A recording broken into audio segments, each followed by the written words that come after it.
Do you want to know why a narcissist has to destroy you when they leave you or you leave them?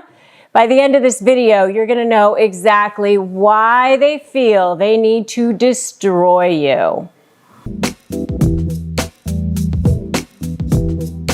Hi, I'm Rebecca Zung, and I've been recognized as one of the top 1% of attorneys in the country, and I have written a couple of best-selling books, Negotiate Like You Matter and Breaking Free, a step-by-step divorce guide. And more importantly for you, I've helped thousands, actually millions now, of people get out of relationships with narcissists by teaching the negotiation skills that you need to get what you want and have a fair, equitable result. So if that sounds good to you, make sure you subscribe to my channel and hit that notification bell so that you'll get notified when I upload more content that helps you with what you need to get what you want from narcissists.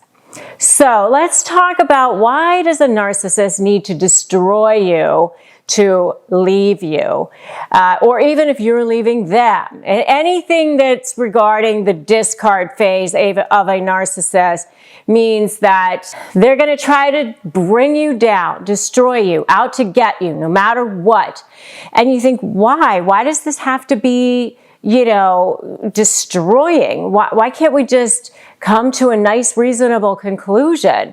Well, the answer is, as it always is when it comes to narcissists, it goes back to that whole concept of narcissistic supply.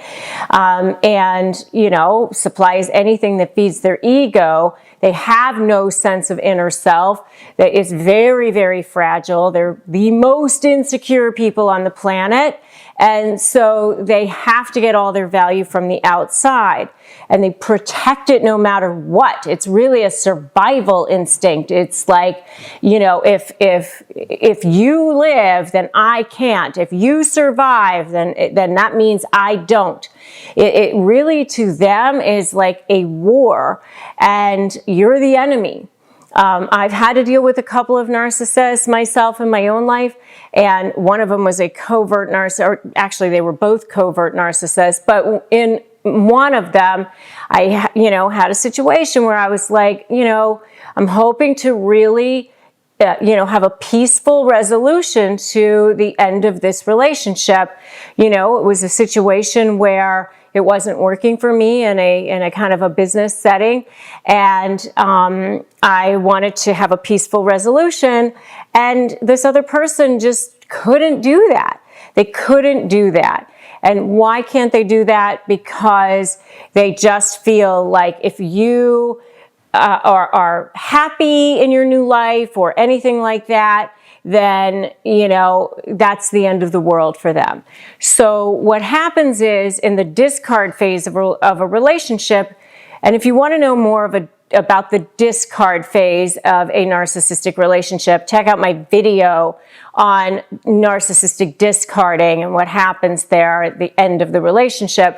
But in that phase, that's when you start to see the birth of the smear campaign. And that's when they start lining up their flying monkeys, start triangulating, and the discard phase and that smear campaign can happen even long before you think that it's actually the end of the relationship. They're just making sure that if anything ever happens, that they're going to be the ones that have the upper hand. So, when it comes time for that to happen, that's when you'll start to see them talking to other people. They might start slipping in little things about, this person is difficult, or, that they're a victim of you in some way. They haven't been treated well by you in some way. I was actually just having a conversation with somebody yesterday who I'm going to be interviewing, coming up for my podcast and for this show. And he was talking about how crazy it is that, it's normally the empath, and you're normally the one who's doing everything for the relationship. You're carrying the relationship.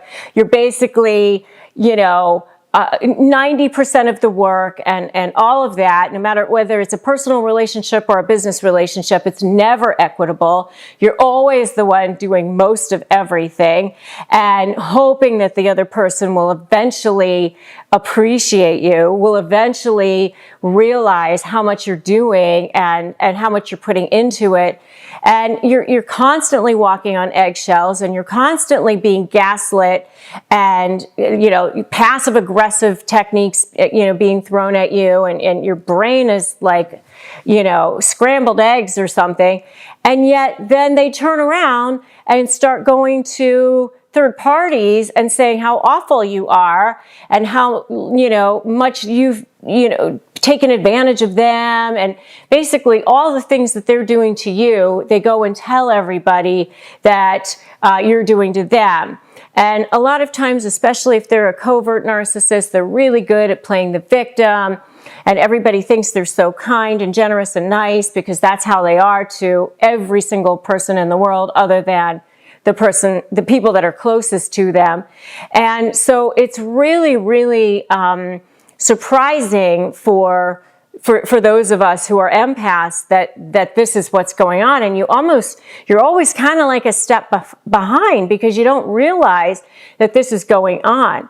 So what happens in a litigation setting is, you empath are over here going, well, let me try to figure out a way to nicely come to a resolution of this case or of this relationship in some way. Let me figure out what we can do. And this is what happens with a lot of us. I hear a lot of you saying to me, I just want this, or I'll just take this small amount. I don't want everything. I'm not going for this part.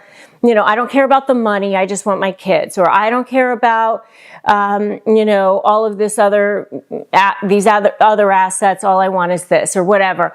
And, by doing that, what you're just making smaller what it is that you're going to tell them that you want.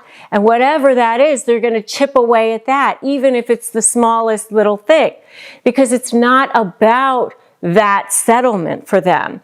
What it's about for them is making you miserable, continuing to control you, continuing to manipulate you, continuing to intimidate you. All of those things give them narcissistic supply. And that's why when you're dealing with them in a negotiation setting, in a case, whether it's in a business litigation or a divorce litigation or probate litigation or whatever kind of case you're dealing with, sometimes it goes on for years. I have a private Facebook group. It's called Narcissist Negotiators with Rebecca Zung, which you are very welcome to join. And we'll make sure that we drop a link to that as well. I did a survey in that group, and it was overwhelming, the response that, I think over 86% of you responded that your cases lasted at least 18 months. Many of you, I think it was 40-something%, said that the cases lasted more than 3 years. And a huge percentage of you said that the cases were very, very expensive. Many times over $100,000 in fees. So, for those of you out there who are saying, all I need is a good lawyer, that is not the case. Because yes, you do need a good lawyer, but you also need to understand the mind of a narcissist.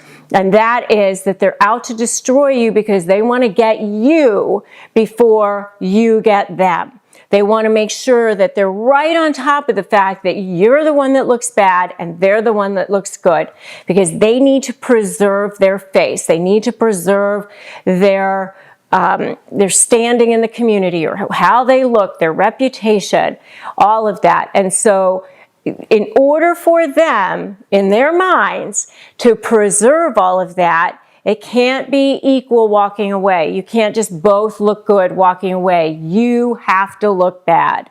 You have to look like the loser to them.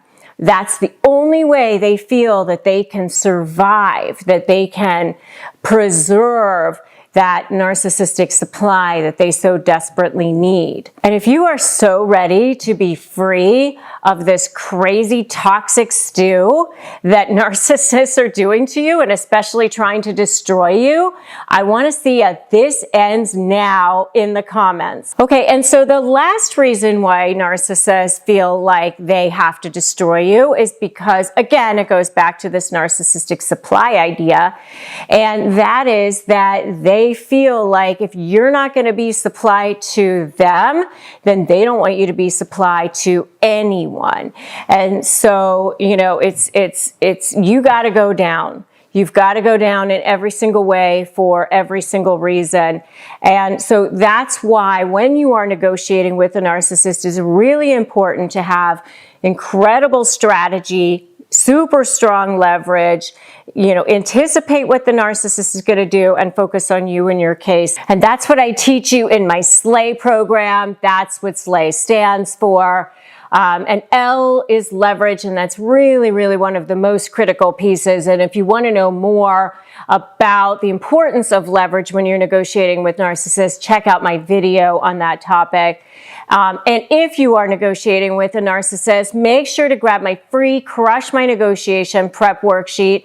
Every single week in the private Facebook group, we're getting tons of comments of people who have successfully negotiated using that Crush My Negotiation prep worksheet, and it's totally free. It's 15 pages. It's basically an ebook, and you can get that at winmynegotiation.com.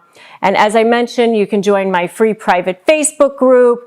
Don't do this alone. Get the support you need. It is so paralyzing when you're dealing with a narcissist and you're feeling like no one else understands. And that's why I created that really, really special group. And I'd love to have you join us in there. If you like this video, give it a like, share it so that other people can have access to this content, and make sure that you have commented and subscribe and hit that notification bell. I'm Rebecca Zung. I'm so glad that you joined me today on this edition of Negotiate Your Best Life, and I will see you in the next video.